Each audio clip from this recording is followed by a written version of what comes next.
الحمد لله وحده والصلاة والسلام على من لا نبي بعده أما بعد.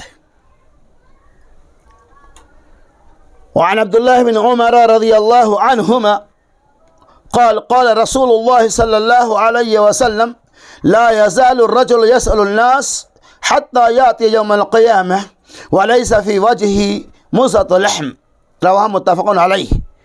یعنی اس روایت کو امام بخاری اور امام مسلم علیہ الرحمن نے نقل کیا.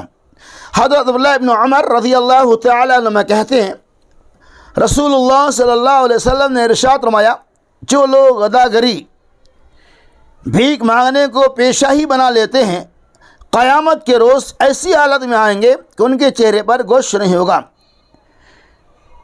اس حدیث پاک کے اندر اللہ کے رسول صلی اللہ علیہ وسلم نے اس بات کی وضاحت فرمایا کہ جو آدمی غداگری بھیک مانگنے کو پیشہ بنا لیتا ہے اور بلا کسی ضرورت کے بھیک مانگتا ہے مگر اس لیے تاکہ بھیک کے ذریعے وہ مالدار بن جائے،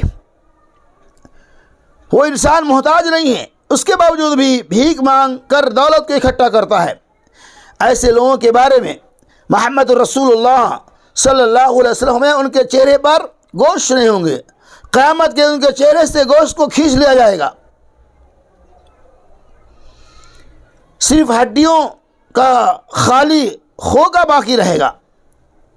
اور اس کی پہچان یہ علامت بتائی جائیں گی یہ انسان وہ ہے جو دنیا کے اندر بلا ضرورت کے بھیک مانگا کرتا تھا. اس حدیث سے اندازہ لگائیے کہ غداگری کے پیشہ کی کس قدر مذمت بیان کی گئی ہے.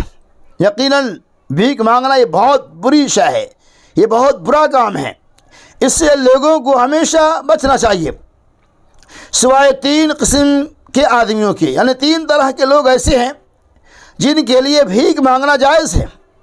ایک وہ شخص جو کسی آفات و بلیات اور ناگہانی حالات کے صدمے آ جائے اور سارا مال تباہ و برباد ہو جائے، خورد و نوش کے لیے، کھانے پینے کے لیے، پہننے اوڑھنے کے لیے کوئی انتظام اس کے پاس باقی نہیں ہے، تو وہ آدمی اپنے گزر اوقات کی حد تک مانگ سکتا ہے، اس کے لیے مانگنے کی اجازت ہے. اور ایسے آدمی کی مدد کرنا بھی نہایت ہی ضروری ہے چونکہ وہ آدمی پیشہ آور نہیں ہے، وقتی تقاضے کی بنیاد پر آپ سے وہ سوال کرتا ہے، ہمیں ان کے سوال کا اہتمام کرنا چاہیے. دوسرا وہ شخص جو کسی لاحق تاوان یا قرض کے مبتلا ہو گئے، قرض میں دب گئے، قرض میں پھنس گئے، وہ اتنی رقم پوری نہیں کر سکتا، ان کے پاس اپنے قرض کی ادائیگی کی کوئی طاقت و قوت نہیں ہے، اور واقعی وہ ایسا قرضدار ہے جو ہماری تعاون کے محتاج ہے، تو ایسی صورتحال میں وہ قرض کی ادائیگی کے لیے ایک دوسرے سے سوال بھی کر سکتا ہے. تیسرا وہ شخص جو دیانتداری سے کام کرتا ہے مگر پوری کوشش کے باوجود کام نہ مل سکے، یا جائز مصارف میں اخراجات سے آمدنی کم ہو، یعنی جتنی ان کے پاس آمدنی ہے اس سے زیادہ ان کے گھریلو اخراجات ہے، اتنی آمدنی ہے جس کے ذریعہ ان کی ضرورت پوری نہیں ہو رہی ہے، فاقہ کشی کی نوبت آ چکی ہے، تو ایسا آدمی بھی معاشرے کے دوسرے لوگوں سے مانگ کر اپنی ضرورت کو پوری کر سکتا ہے. جیسے کہ کثیر العیال ہے جن کے بعد بال بچے زیادہ ہیں لیکن آمدنی کم ہے، چھوٹے چھوٹے بچے، وہ کمانے والے نہیں ہیں، تو آپ ایسے لوگوں کو بھی تعاون کر سکتے ہیں، اور ایسے لوگوں کے لیے بھی بال بچوں کی پرورش کرنے کے لیے مانگنا جائز ہے. ان کے علاوہ غیر مستحق لوگ، پیشہ آور لوگ پیسے کو جمع کرنے کے جو مانگتے ہیں انہیں ہمیں نہیں دینا چاہیے. ان کا انجام قیامت کے دن بہت ہی بھیانک ہوگا، اور چہرے پہ گوشت نہ ہونے سے پہچان لیے جائیں گے ایک بھیک منگا لوگ ہے جو دنیا کے اندر بغیر محتاجگی کے لوگوں سے پیسے اینٹھا کرتے تھے.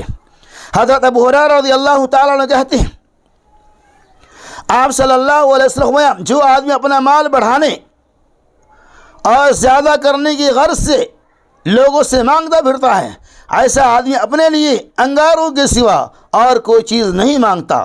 اب اس کی مرضی ہے، چاہے انہیں کم کر لے اور چاہے تو وہ اسے زیادہ کر لے.